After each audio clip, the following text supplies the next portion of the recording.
અને આધ્યાત્મિક લાઈન આપણી જે સંસ્કૃતિ છે એને જીવંત રાખવામાં નહીં આવે તો આગળ જતા આ સંસ્કૃતિ નષ્ટ થઈ જશે.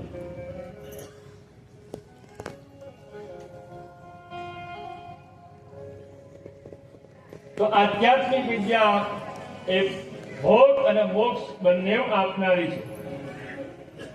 આધ્યાત્મિક વિદ્યા ભોગ અને મોક્ષ બંને આપનારી વિદ્યા છે. ભોગ પણ આપે અને મોક્ષ પણ આપે.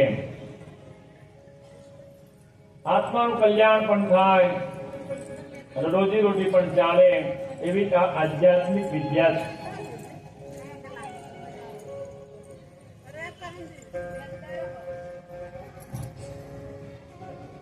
તો ભગવાન પાઠશાળામાં ગયા, ગુરુજીની ખૂબ સેવા કરી.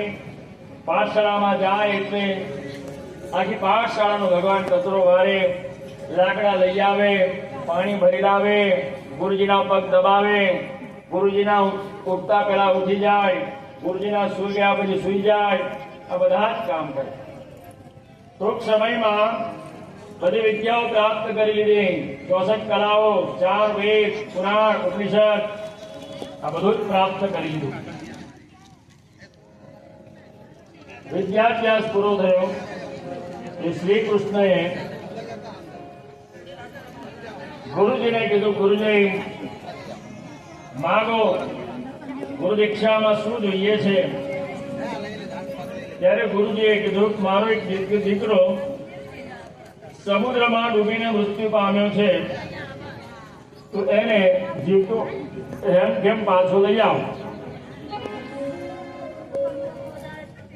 ગુરુજીએ કૃષ્ણ ભગવાને કીધું, તમારે આટલી બીજું કઈ માગવું હોય તો માગી લો, ગુરુદીક્ષામાં જે કઈ જોઈશે તો હું આપીશ. ગુરુજીએ કીધું, બસ આટલું, બીજું કાંઈ જોઈતું નથી. અને આટલું માગ્યું એટલે શ્રી કૃષ્ણ બલરામ રથમાં બેસી સીધા સમુદ્ર કિનારે ગયા. સમુદ્ર દેવે તેમનું સ્વાગત કર્યું. શ્રી કૃષ્ણએ સમુદ્રદેવને પૂછ્યું, હે સમુદ્રદેવ, મારી પાસે તમારો ગુરુપુત્ર છે, સમુદ્રમાં ડૂબીને મૃત્યુ પામ્યો છે.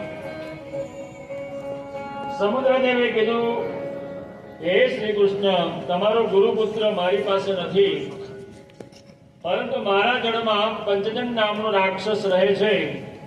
રાક્ષસ કદાચ તમારા ગુરુપુત્રને ગળી ગયો હશે, તમે એમની પાસે જાઓ.